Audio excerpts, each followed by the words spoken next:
நீங்கள் ஒரு மெக்கானிக்கல் இன்ஜினியராக இருந்தால் எப்படி ஒரு சக்ஸஸ்ஃபுல்லான கெரியரை சூஸ் பண்ணுறது அப்படிங்கிறதுக்கு இந்த வீடியோ உங்களுக்கு ரொம்ப ரொம்ப யூஸ்ஃபுல்லாக இருக்கும். ஜென்ரலாக மெக்கானிக்கல் இன்ஜினியரிங் வந்து ஜாப் ஐடென்டிஃபை பண்ணுறது அப்படிங்கிறது ரொம்ப ரொம்ப பெரிய பெரிய சேலஞ்சாக இருக்குது. அதாவது நிறைய பேர் கோர் ஃபீல்டுக்குள்ளே போகாமல் கோர் ஃபீல்டுன்னு சில ஃபீல்டை நம்பி ஒர்க் பண்ணிகிட்டு இருக்காங்க. அது என்னென்ன ஃபீல்டுன்னு சொல்ல விரும்பலை, சொன்னால் தப்பாக போயிடும்.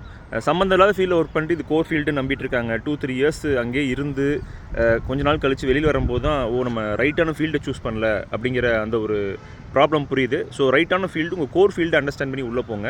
ரெண்டாவது, என்ன ஜாபுக்குள்ளே போகிறீங்களோ அந்த ஜாபில் ஒரு 2-3 இயர்ஸ் இருக்கும்போது அந்த 2-3 இயர்ஸ் கழிச்சு நம்ம என்ன ஒரு பொசிஷனுக்கு போவோம் அப்படின்னு அந்த எண்டு ரிசல்ட் தெரிஞ்சுக்கிட்டு போங்க. ஸோ அது வந்து ரொம்ப ரொம்ப முக்கியம். அந்த எண்டு ரிசல்ட் உங்களுக்கு தெரியணும். நீங்கள் எந்த மாதிரியான ஒரு இடத்துக்கு போக ஆசைப்பட்றீங்களோ அந்த இடத்துக்கு வந்து ஆல்ரெடி யார் போயிருக்காங்க அப்படிங்கிறத கன்ஃபார்ம் பண்ணுங்கள். கன்ஃபார்ம் பண்ணிவிட்டு ஓகே இது ரைட்டான பாத்தில் தான் ட்ராவல் பண்ணுறோம் அப்படின்னு என்ஷூர் பண்ணிட்டு உள்ளே போங்க. ஸ்கில்ஸை கண்டிப்பாக அப்டேட் பண்ணி ஆகணும். ஸ்கில்ஸை அப்டேட் பண்ணலன்னா நம்ம காலியாயிருவோம். ரைட் ஸ்கில்ஸை கிளியர் லேர்னிங் ரோட் மேப்போடு அப்டேட் பண்ண வேண்டியது ரொம்ப ரொம்ப அவசியம். அடுத்தது ஒரு எக்ஸ்ட்ரா டிப் என்னன்னு பார்த்தீங்கன்னா, நெட்வொர்க்கிங் பண்ணணும். உங்கள் ஃபீல்டில் வந்து நீங்கள் ஒரு பவர் பிளான்ட் ஒர்க் பண்ணுறவங்களா இருந்தால் ஃபவுண்ட்ரி, மெஷின் ஷாப், இந்த மாதிரி மேனுஃபேக்சரிங் செக்டார் பற்றி நிறைய தெரிஞ்சுக்கோங்க. விசிட் பண்ணுங்கள், இன்டர்ன்ஷிப் போங்க, ஒரு இண்டஸ்ட்ரியல் விசிட் மாதிரி போங்க.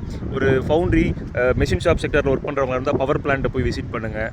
நிறைய விஷயங்கள் லேர்ன் பண்ணணும் ஃப்ரெண்ட்ஸ். நம்ம நிறைய பேர் கூட டைப் பண்ணணும். நம்ம ஃபீல்டே நம்ம ஒரு இன்டெலெக்சுவல் டூர் மாதிரி சுற்றி பார்க்க வேண்டியது ரொம்ப ரொம்ப அவசியம். ஒரு மெக்கானிக்கல் இன்ஜினியருக்கு தன்னோட வாழ்நாளில் மெக்கானிக்கல் இன்ஜினியரிங் ஃபீல்டு ஃபுல்லாக சுற்றி பார்க்கக்கூடிய அனுபவம் கிடைக்குமான்னு தெரியல. ஸோ பார்க்கணும்.